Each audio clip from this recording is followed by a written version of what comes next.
Sabay ba ang National Assembly or National Celebration? Yes. Oo naman. Sabay. Kung dalawa ngayon ang membership mo, ano ngayon ang nire-represent mo? Club. Again, bago mo sagutin yan sa procedural, i-qualify mo natin. Kakilala kong kuya. Dalawa club mo? Ano, dito sa atin? Ayun, dual membership dito, dual citizen sa atin. Yun na. Yan ang maganda, pag-usapan din natin yan. Okay? So, ako bilang lawyer, bilang malalim ang pag-unawa natin, again, hindi ko sinasabing kayo ay mababaw, bilang personal opinion ko to, bigyan natin ngayon ng dalawang topics muna. Yes. Financially and practicality. Yes. Okay ba sa'yo yan? Yes, we are. Himayin natin ha? Yes. When we say financially, syempre tayo ay nagbabayad ng membership, bawat clubs, tama? Yes. Next, yung practicality. Hand-in-hand, dapat hand-in-hand. Ano ang tawag sa ginagawa natin every month? General monthly meeting. GMM or General Monthly Meeting, tama? Sa GMM natin, ito ba ay mandatory requirement na attend ka? Yes. Mandatory yan. So hanggat maaari kung hindi justifiable yung reason, a-attend, tama? Yes. Dapat. Okay, ito na, papasok na tayo ngayon sa financially muna. Financially, yung sa ibang org, pwede yung double membership or dual citizens. So long na, nagbabayad ka. Yes. True. Okay yun. Yes. Wala namang problema kung yan ang trip nyo. Ito na ngayon, practicality. Example, ako, dalawa ang clubs ko, dalawang membership ko. Sabay ang GMM. Date and time. Magkaibang lugar, syempre. Ngayon, a-absent ba ako sa isang club? Hindi Yes, pwede, of course. So, Mamimili ka ng isa. Mamimili ka ng isa. Yun ang point ko. So, hindi siya magiging practical. Kasi, uma-attend lang ikaw sa isang lugar. Hindi absent ka sa isa. Another point. Sabay ba ang National Assembly or National Celebration? Yes. Oo naman. Sabay. Kung dalawa ngayon ang membership mo, ano ngayon ang nire-represent mo? Club. Tama. Ito. Lutang. So in other words, hindi lang ang ating org, hindi lang tayo tungkol sa pera. But we are strict also to our presence. Yes. Dapat nandun ka. Kaya mo ba hatiin yung ulo mo nandun? Paa mo nasa kabila? Hindi. Actually, hindi mo kayang gawin yun. Kasi unang-una, kuya, pag pumunta ka nga doon, ang tanong nga, di ba, anong ire-representa mong club? So, hindi man pwedeng sinuot mo yung sayo, tapos hindi mo susuot yung akin. Baka kalahati yung kalahating club, tas kalahating club. May magtatampo dyan. Iniiwasan natin, delikadesa din yun. Ngayon, ano ngayon ang take mo doon sa in-explain ko? So, actually, yan ang matagal na pinag-uusapan din talaga kasi marami talaga nag-dual membership. Intindihan niyo Meron nag-dual membership, kailan nangyayari yun? Nangyayari na nagkakaroon ng dual membership. Kapag ikaw galing ka sa isang club, pagkatapos ikaw ay nagtayo ng bagong club. Yan. Diyan ang maraming tanong Yan yun. Paano yan? Sasabihin mo hindi ako dual. Galing ako dito sa club na to, tapos ako yung nagtayo ng club dito. So, ibig sabihin, naka-dual ako.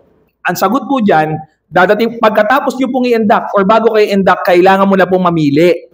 Yun ang sinasabi ni Atty. kanina. Dapat magkaroon ngayon ng turnover or puputulin mo na yung tie sa luma mong club kasi dito ka na ngayon nalipat. At saka kuya, normally naman yung pinanggalingan mong club, yun ang sponsoring club. Yes. Yung pinanggalingan mong club, yun ang sponsoring club. Kaya maiintindihan ka nila. Wag naman yung pagkakataon na ikaw ang presidente ng dating club, tapos lilipat ka, ikaw din ang presidente, ikaw charter president. Wag naman ganun. Wag mong iiwan.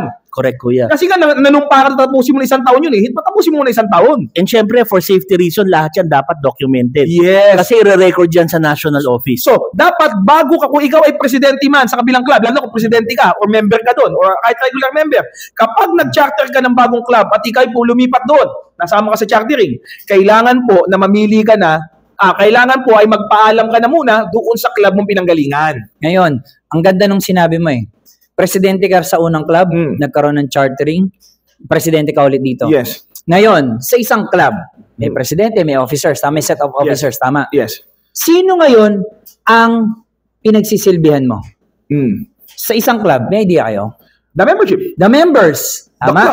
So, sino ngayon ang master sa isang club? Yes. The members. Yes. Kung dalawa ngayon ang presidente, ikaw, sa different clubs, you cannot serve two masters at the same time. Yes. Definitely.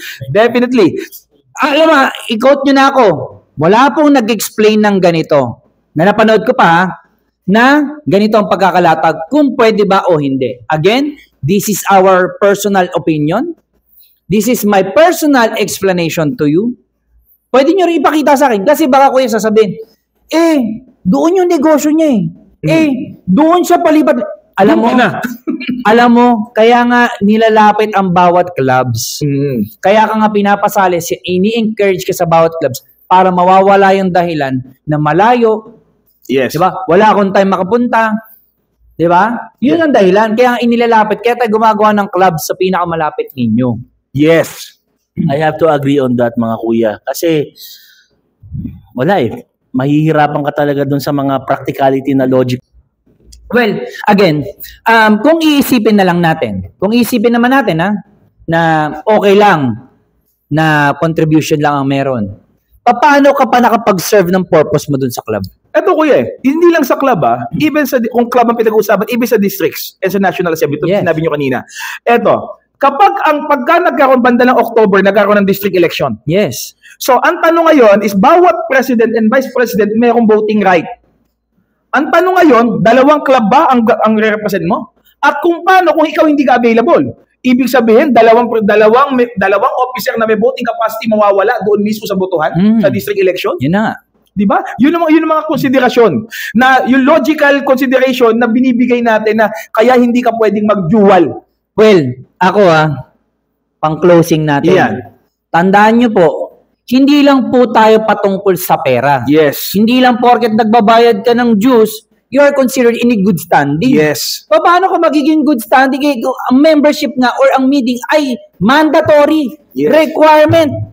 Tama? Yes. So again, kung ikaw ay disclaimer, para lang sa aking opinion, kasama rin dito yung mga kaibigan ko. Kung ikaw ay nagkaroon ng 2 or more clubs, then we can safely assume na meron ka palang personal na interest sa iba't iba kung ba't hindi mo mabitawan. Yes.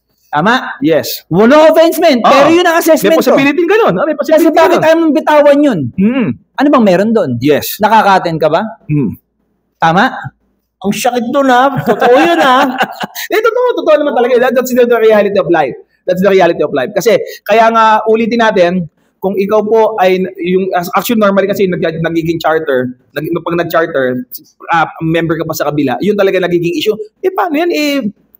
Maging presidente ko dito, ganito. Hindi pa ako nagpapaalam dito. Bago po kayo i-charter, magpapaalam po talaga muna kayo doon po sa club niya. Pinapa-aprobahan yan sa national office. Yes. Hindi po pwede yung presidente ka, hindi ka nagpaalam, hindi aprobahan ng national office, natin yan. Yes, ganun po talaga Kasi po, tandaan po natin, pinagbabawal na po natin yung dual membership. Tama. Okay po, kaya kung meron pa dyan na floating, na naka-dual, ayun po, mamili na po kayo ngayon pa lang po para po syempre maging maayos po yung ating journey habang nandito tayo.